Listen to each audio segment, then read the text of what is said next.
क्या guarantee check और security check के ऊपर पर्चा हो सकता है 489F का?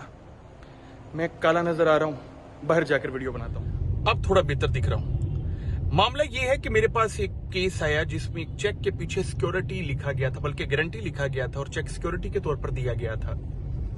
और इस मकसद के लिए दिया गया था कि या तो हम आपको प्रॉपर्टी का कब्जा देंगे और प्रॉपर्टी के कब्जा ना मिलने तक आपको हम सिक्योरिटी के तौर पर चेक दे रहे हैं। अब कब्जा भी नहीं मिला और चेक के ऊपर डिसऑनरशिप भी लग गई, यानी चेक भी डिसऑनर हो गया।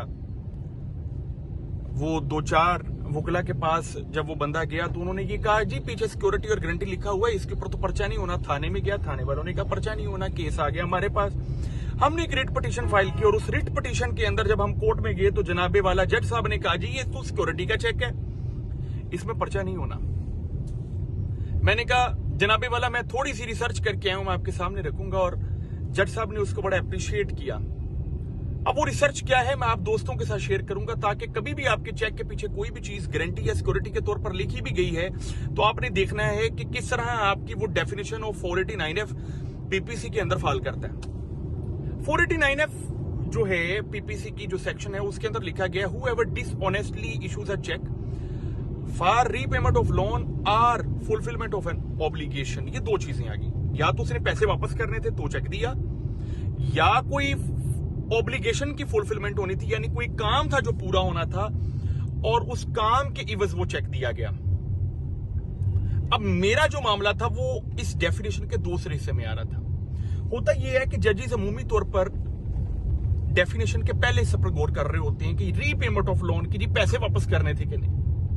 भाई पैसे वापस करने थे या नहीं करने थे वो तो बात की बात है। देखें, एक फ्यूचर ऑब्लिगेशन थी, वो फुलफिल हुई है कि नहीं।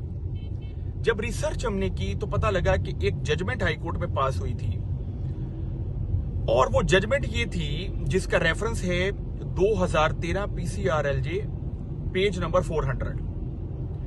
उस जजमेंट के अंदर कैटेगोरिकली लिख दिया गया कि fulfilment of an obligation is itself a guarantee, यानी डेफिनेशन के अंदर जो पार्ट 2 है वो बजाते खुद एक गारंटी पार्ट है। इसका मतलब ये है कि अगर कोई चेक गारंटी या सिक्योरिटी के तौर पर दिया भी गया है, लेकिन अगर ऑब्लिगेशन फुलफिल नहीं हुई तो उस गारंटी और सिक्योरिटी के चेक के ऊपर भी पर्चा हो जाएगा। This is quite interesting information for all of you guys, जिनके चेक के पीछे सिक्योरिटी और गारंटी लिखा और उनको लगता है कि जी पर्चा नहीं कभी होगा। जनाबे वाला, आप अपने इलाके के किसी अच्छे वकील के पास जाएं, हर केस के अंदर कोई ना कोई ऐसा लूप होल जरूर होता है जो आपको विन करवा सकता है। खैर, अगर वीडियो आपको अच्छी लगी तो इसको आप शेयर कर सकते हैं उन लोगों तक जो फाइनेंशियल फ्रॉड का शिकार हो चुके हैं। और मैं ये समझता हूं कि financial fraud is much more mental strain than the physical और मेंटल टॉर्चर इवन, राइट। जज़ाकुमुल्लाह खैरन कसीरा। अल्लाह हाफिज।